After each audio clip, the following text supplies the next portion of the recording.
Let us start with PCB, process control block.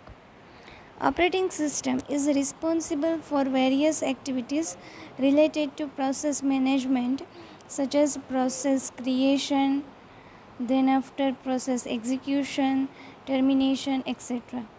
Process 0 is in running state and process 1 is in ready state. હવે જો operating system છે બરાબર, એ ઘણી બધી activity માટે જવાબદાર છે. કઈ કઈ તો કે પ્રોસેસ ક્રિએશન છે, એક્ઝિક્યુશન છે, ટર્મિનેશન છે, બરાબર. આ દરેક એક્ટિવિટી માટે જવાબદાર કોણ છે? Operating system. હવે as modern operating system are multitasking, there may be more than one process in execution at a time. It is the responsibility of an operating system to manage all such concurrent processes. હવે modern operating સિસ્ટમમાં તો multitasking છે જ, બધાને ખબર છે, બરાબર. જો મલ્ટીટાસ્કિંગ હશે તો એક કરતાં વધારે પ્રોસેસ છે એ એક્ઝિક્યુશનમાં હોવાની. તો હવે ઓપરેટિંગ સિસ્ટમની જવાબદારી છે કે આ બધી કોન્કરન્ટ પ્રોસેસીસ છે એને મેનેજ કરશે, બરાબર છે. Okay, so operating system maintains a table, બરાબર, called process table to store all the information about each process. દરેક પ્રોસેસની ઇન્ફોર્મેશન રાખવા માટે ઓપરેટિંગ સિસ્ટમની જવાબદારી છે. તો ઓપરેટિંગ સિસ્ટમે એના માટે એક ટેબલ તૈયાર કર્યું. હવે એ જે ટેબલ મેન્ટેન કરે છે એ ટેબલને કહેવાય છે પ્રોસેસ ટેબલ, બરાબર. હવે જો process table contains various entries, one entry per process called process control block or task control block. એને શું કહેવાશે? પ્રોસેસ કંટ્રોલ બ્લોક અને ટાસ્ક કંટ્રોલ બ્લોક. હવે જે ટેબલ મેન્ટેન કરે છે એ દરેક પ્રોસેસ માટે ઇન્ડિવિજ્યુઅલ એક ટેબલ છે મેન્ટેન કરશે. તો એને આપણે શું કહેશું? તો કે પ્રોસેસ કંટ્રોલ બ્લોક અથવા તો ટાસ્ક કંટ્રોલ બ્લોક છે એ કહેશું. So each process contains some more information other than its address space. બરાબર. હવે ખાલી એડ્રેસ સ્પેસ, બરાબર, એડ્રેસ સ્પેસ જ હોય એવું જરૂરી નથી. બીજી ઘણી બધી ઇન્ફોર્મેશન હોય, જેવી કે કોડ છે, ડેટા છે, સ્ટેક છે, એવી ઘણી ટાઈપની ઇન્ફોર્મેશન છે એ પ્રોસેસ પાસે હશે, બરાબર. તો આ બધી ઇન્ફોર્મેશનને સ્ટોર રાખવાની જવાબદારી અથવા તો મેન્ટેન કરવાની જવાબદારી કોની આવે છે? ઓપરેટિંગ સિસ્ટમની. તો ઓપરેટિંગ સિસ્ટમે એના માટે શું કર્યું? એક ટેબલ ક્રિએટ કરી દીધું અને એ ટેબલને શું કીધું? પ્રોસેસ કંટ્રોલ બ્લોક અથવા તો task control block. This information is stored in PCB as a collection of various fields. Operating system maintains this information to manage processes. પ્રોસેસીસને મેનેજ કરવા માટે ઓપરેટિંગ સિસ્ટમ આ બધી ઇન્ફોર્મેશન મેન્ટેન કરશે. આ બધી ઇન્ફોર્મેશન સ્ટોર કેમાં હશે? તો કે પ્રોસેસ કંટ્રોલ બ્લોકમાં અલગ ફિલ્ડમાં છે એ સ્ટોર થયેલી હશે. Okay, the various fields and information stored in this fields are as given below. Okay, so these are the list which type of information is stored in process control block, or this type of information is required to store for individual processes because of various processes execute simultaneously. બરાબર. ઘણી બધી processes છે એ simultaneously execute થાય છે, main મેમરીમાં load હોય છે, એટલા માટે આ ઇન્ફોર્મેશન મેન્ટેન કરવી જરૂરી છે. કઈ તો પહેલું છે પ્રોસેસ આઈડી. દરેક પ્રોસેસને પોતાનું ઇન્ડિવિજ્યુઅલ આઈડી હોય, જેમ દરેક સ્ટુડન્ટ્સને પોતાનો ઇન્ડિવિજ્યુઅલ એનરોલમેન્ટ નંબર હોય છે એ મુજબ. પછી પ્રોસેસ સ્ટેટ. પ્રોસેસ સ્ટેટ એટલે શું? તો કે પ્રોસેસ છે એ કયા મોડમાં રન થાય છે? એ રેડી મોડમાં છે, રનિંગ મોડમાં છે, બરાબર. આપણે સ્ટેટ ઓલરેડી જોયા હતા. તો એ કયા સ્ટેટમાં છે? રેડી સ્ટેટમાં છે, રનિંગ સ્ટેટમાં છે, અથવા તો વેઇટિંગ સ્ટેટમાં છે, બરાબર. એ શેમાં સ્ટોર હશે? તો કે આ પ્રોસેસ સ્ટેટ નામના ફિલ્ડમાં. પછી છે program counter. Program counter generally શેના માટે યુઝ થાય છે? તો કે ઇન્ફોર્મેશનનું લોકેશન છે એ સ્ટોર કરવા માટે. એના પછી છે CPU રજિસ્ટર્સ. જો માઇક્રો પ્રોસેસરમાં રજિસ્ટર્સ આવે છે. રજિસ્ટરનું ટાસ્ક શું છે? તો કે ડેટાને સ્ટોર કરવાનું. કન્ટેન્ટ છે એમાં સ્ટોર થશે, બરાબર. તો એ CPU register. CPU scheduling information. જો શેડ્યુલિંગની ડેફિનેશન જોઈતી, શું કામ એની રિક્વાયરમેન્ટ છે. હવે આપણે પછીના લેક્ચર્સમાં શેડ્યુલિંગ અલ્ગોરિધમ્સ જોઈશું. તો એ શેડ્યુલિંગ ઇન્ફોર્મેશન પર્ટિક્યુલર પ્રોસેસની અહીંયા સ્ટોર હશે. એના પછી છે મેમરી મેનેજમેન્ટ ઇન્ફોર્મેશન. તો મેમરી રિલેટેડ ઇન્ફોર્મેશન એ બધી અહીંયા મેમરી મેનેજમેન્ટમાં હશે. અકાઉન્ટિંગ ઇન્ફોર્મેશન એટલે કે યુસેજ ઓફ પર્ટિક્યુલર પ્રોસેસ, એ બધું અકાઉન્ટિંગ ઇન્ફોર્મેશનમાં આવશે. IO status information. IO status information એટલે કે ઇનપુટ આઉટપુટની કંઈ રિક્વાયરમેન્ટ છે કે એ રિલેટેડ સ્ટેટસ છે, એ આઈઓ સ્ટેટસ ઇન્ફોર્મેશનમાં આવશે. એના પછી પોઇન્ટર્સ. તો પોઇન્ટર્સનું ટાસ્ક શું છે, તો કે પોઇન્ટર છે બીજા કોઈ એડ્રેસ લોકેશનને પોઇન્ટ કરતું હશે.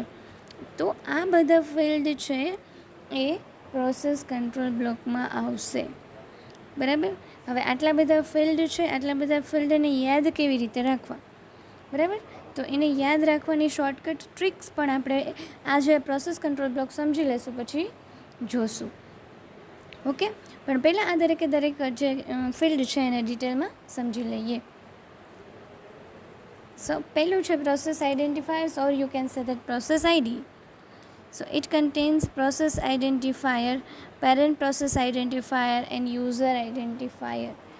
Use identifier, બરાબર. એટલે કે PID, PPID and UID આટલી વસ્તુ છે એ પ્રોસેસ આઇડેન્ટિફાયર પાસે હશે. બરાબર. મેં કીધું એમ unique identification number. Parent process identifier એટલે કે જે પ્રોસેસ છે એ સપોઝ ચાઇલ્ડ પ્રોસેસ છે. બે ટાઈપની પ્રોસેસ હોય, પેરેન્ટ પ્રોસેસ અને ચાઇલ્ડ પ્રોસેસ. પેરેન્ટ પ્રોસેસ એટલે કે જે મેઇન પ્રોસેસ હોય એમાંથી એની સબ પ્રોસેસ એટલે કે જે બીજી પ્રોસેસ ક્રિએટ થઈ છે એમાંથી ને એમાંથી, તો એ બનશે ચાઇલ્ડ પ્રોસેસ. બરાબર. તો જે ચાઇલ્ડ પ્રોસેસ હોય તો એના પેરેન્ટનું પણ પ્રોસેસ આઈડી અને યુઝ આઈડી, બરાબર. આટલા ટાઈપના છે એ આઇડેન્ટિફાયર્સ છે સ્ટોર હશે. સેકન્ડ છે process states. It indicates the current state of the process such as new, ready, running, waiting or terminated. આપણે ઓલરેડી જોયા હતા પ્રોસેસ સ્ટેટ્સ કે આમાંથી કોઈ પણ એક સ્ટેટમાં કયા સ્ટેટમાં હશે.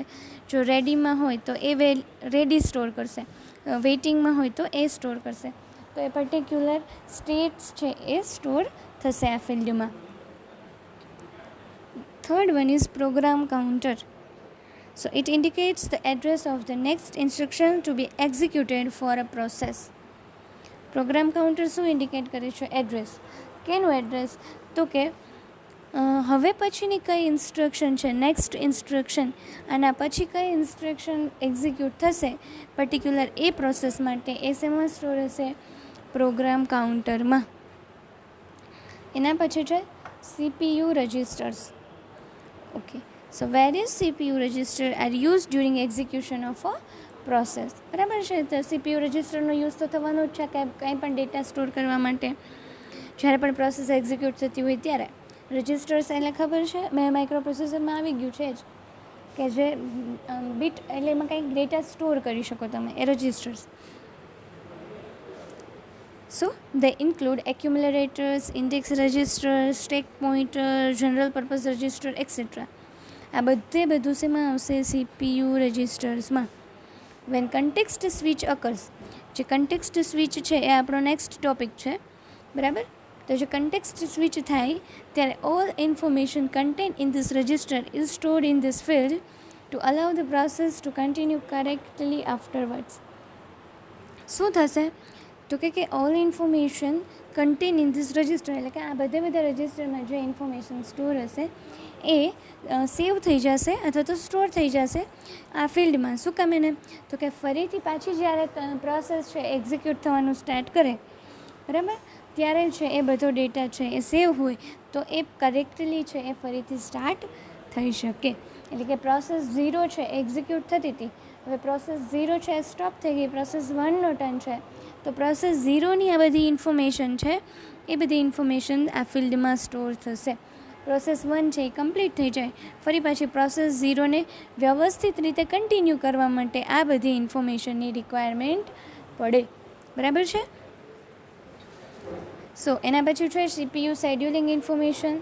સો એમાં શું સ્ટોર હોય તો કે પ્રોસેસ પ્રાયોરિટી, બરાબર, pointers to various scheduling queues, information about events on which process is waiting and other scheduling parameters.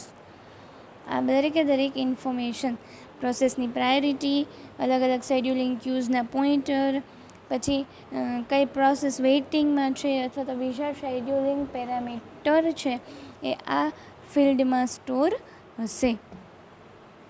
એના પછી છે મેમરી મેનેજમેન્ટ ઇન્ફોર્મેશન.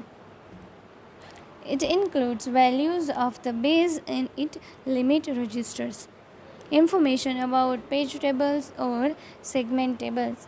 બરાબર, બેઝ રજિસ્ટર, બરાબર, અને બીજું પેજ ટેબલ્સ, આ બધા કન્સેપ્ટ છે એ ઓપરેટિંગ સિસ્ટમના ડિટેલ કન્સેપ્ટમાં જાઓ તમે, ઓપરેટિંગ સિસ્ટમને ડિટેલમાં સ્ટડી કરો તો એ પેજ ટેબલને કન્સેપ્ટ આવશે. આપણે પછી જોઈશું, બરાબર, પણ અત્યારે એટલું યાદ રાખો કે આ વસ્તુ સ્ટોર મેમરી મેનેજમેન્ટ ઇન્ફોર્મેશનમાં થાય. Accounting information. So it includes the amount of CPU and real time used, time limits, account numbers and so on. એટલે કે આ બધું જે યુઝ થાય છે, કંઈ પણ પર્ટિક્યુલર પ્રોસેસ છે કેટલો યુસેજ કરે છે એ બધી ઇન્ફોર્મેશન છે એ આમાં સ્ટોર હશે અકાઉન્ટિંગ ઇન્ફોર્મેશન ફિલ્ડમાં, બરાબર છે. સો એના પછી છે IO status information. It includes the list of open files, IO devices allocated to the process and so on.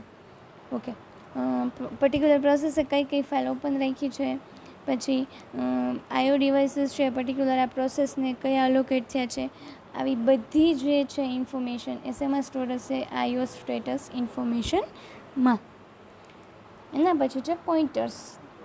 It contains information about where the code, data and stack regions are stored in main memory. Okay, pointer પાસે શું હશે તો કે એ information હશે કે એકચ્યુઅલમાં code ક્યાં છે, data ક્યાં છે અને સ્ટેક રિજિયન મેઇન મેમરીમાં કઈ જગ્યાએ સ્ટોર કરેલો છે. કોઈ પણ પ્રોસેસ એક્ઝિક્યુટ થતી હોય તો એનો કોડ હોય, એ કોડ રિલેટેડ ડેટા હોય અને સ્ટેક હોય. હવે સ્ટેક છે એક ટાઈપનું ડેટા સ્ટ્રક્ચર છે, તમે ડેટા સ્ટ્રક્ચર સબ્જેક્ટ સ્ટડી કરશો એમાં આવશે, પણ એકચ્યુઅલમાં એમાં જે ફંક્શન તમે યુઝ કરતા હોય, મેથડ્સ યુઝ કરતા હોય એ બધી જ સ્ટોર કરવા માટે સ્ટેકનો યુઝ થાય છે, બરાબર. તો આ હતું પોઇન્ટર્સ. ઓકે, તો આપણે વાત કરતા હતા એમ કે પ્રોસેસ કંટ્રોલ બ્લોકને શોર્ટલી, બરાબર, શોર્ટલી યાદ રાખવા માટેની આ ટ્રીક છે. ISC રેસમાં IP, બરાબર, ISC ભેગું યાદ રાખવાનું, રેસમાં અને IP. તો આ શોર્ટકટ ટ્રીક છે દરેક ફિલ્ડને યાદ રાખવા માટેની. ISC રેસમાં IP. ઓકે, કેવી રીતે તો કે I ફોર તો કે ID, જો આપણે અહીંયાથી પહેલેથી જોતા જઈએ, બરાબર છે.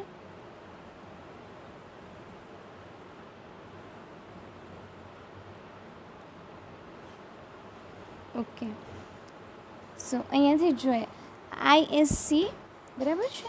તો I એટલે ID, પ્રોસેસ ID. આ પ્રોસેસ નથી લીધેલું પણ એના પછીનું જે ફિલ્ડ છે એ લીધેલું છે. I એટલે ID, ISC, S એટલે સ્ટેટ, C એટલે કાઉન્ટર, ISC રેસમાં તો આ રે કમ્બાઇન છે એટલે રજિસ્ટર, રે સ એટલે શેડ્યુલિંગ ઇન્ફોર્મેશન, M એટલે મેમરી મેનેજમેન્ટ ઇન્ફોર્મેશન, A એટલે એકાઉન્ટિંગ ઇન્ફોર્મેશન, રેસમાં કમ્પ્લીટ, અને IP IO status information and pointers. So ISC રે સ માં એન્ડ IP, બરાબર. આ શોર્ટકટ ટ્રીક છે પ્રોસેસ કંટ્રોલ બ્લોકના દરેક ફિલ્ડને યાદ રાખવા માટેની, બરાબર. So this is all about process control block.